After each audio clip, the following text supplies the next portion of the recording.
You were born in Toronto, but you also say that you spend a lot of time in the States. So your upbringing, paint the picture for us. My dad served with the U.S. State Department, so we had to travel around a lot, and we like moved to Barbados for a bit, spent some time in Houston, spent time up in Woodstock for a year while he was in Afghanistan. It's almost Atlanta, right? Mm-hmm. Spent time in Kuwait. After Kuwait, I went to school in Connecticut for like 2 years. Then I went to school in Virginia. Then I went to school in Maine. That's where I graduated high school. And yeah. And then after that, I was supposed to go to school in Chicago, but I was sick of traveling. You know, when you go to 13 schools, you got 13 schools. Yeah, enough was enough. So I was like, I need to get back home.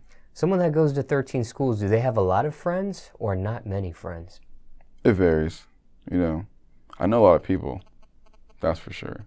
I know a hell of a lot of people. More acquaintances than friends? Yeah, you know, but. Where did you spend school the longest, I guess, out of all those cities and places? And I was never anywhere for more than a year. The longest I spent at school was a year and a half, and that was in Connecticut. Was it rough for you growing up? I mean, it wasn't the best, you know.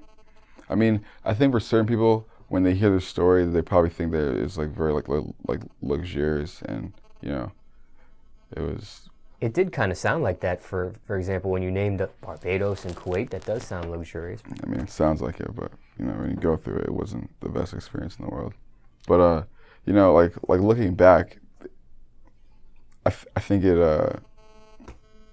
I think it definitely shaped who I am as a person now, and I didn't really realize it growing up. You know, I don't think you ever do until you get older and like start maturing and you appreciate where you've been, opposed to being like, I'm just so sick of moving. I want to chill with my friends, but like, I got to see the world. You know, I got to have like a different perspective on things that a lot of people, especially from Toronto, don't really get to have. There's a lot of people that wherever they grow up, that's where they stay for the rest of their life, and they don't even travel or go past their city or anything like that. That's all they know. It's pretty wild to me. Mm-hmm. Now, what type of student were you when you were in school?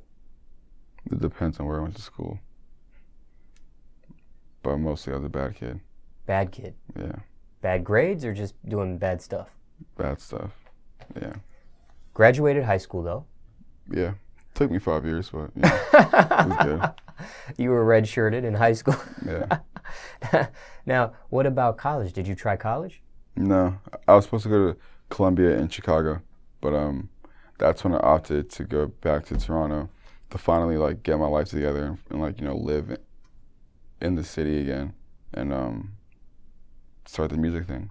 Looking back, was that the right decision for you? I mean, it got me here, so can't complain. Now, let me ask you this. What's your advice on college, right? Because some people say you don't need college. Some people say you do need college. Some people say a trade school. Mm-hmm. Some people say, some people drop out of college, like Bill Gates, and become very successful without it. And other people go to college, get a degree, and don't even have a job that they got the degree in, or they're doing something else. And you opted not to go to college. So what do you say to that person watching this, thinking about going to college like you once did? You thought about going to college and didn't end up going. What do you say to that person thinking about enrolling? I mean, what I would say to that person is don't ever listen to someone like me about your like advice for your life, you know. I mean, I can sit here and tell you my opinions all day, but it just depends on the person, you know, like what kind of person you are, you know. Me personally, I just went out on a whim and just like I knew that there's an itch to go back home, you know.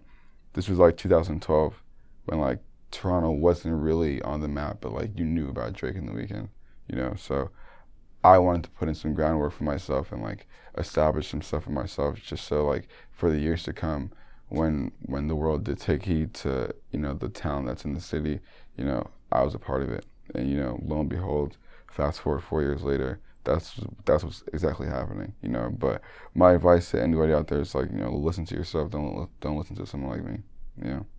Jobs you had growing up, if any? Jobs I had growing up. I worked at Hooters for 7 hours.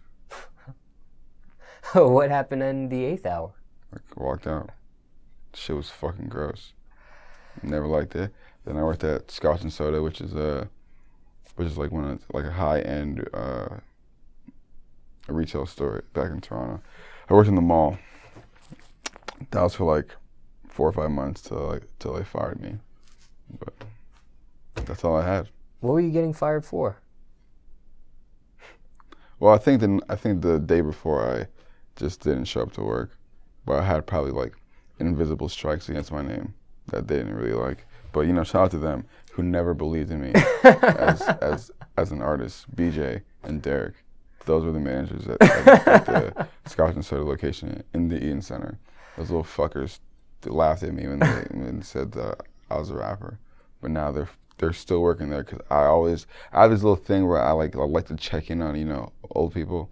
And whenever I'm in the mall incognito, I'll go in the store like hoodied up and everything like that, and see if they're still working there. And just, you know, sometimes like I was in the newspaper back in the city, and I went there one day and just dropped off the newspaper on like the front desk and just left it there and walked out.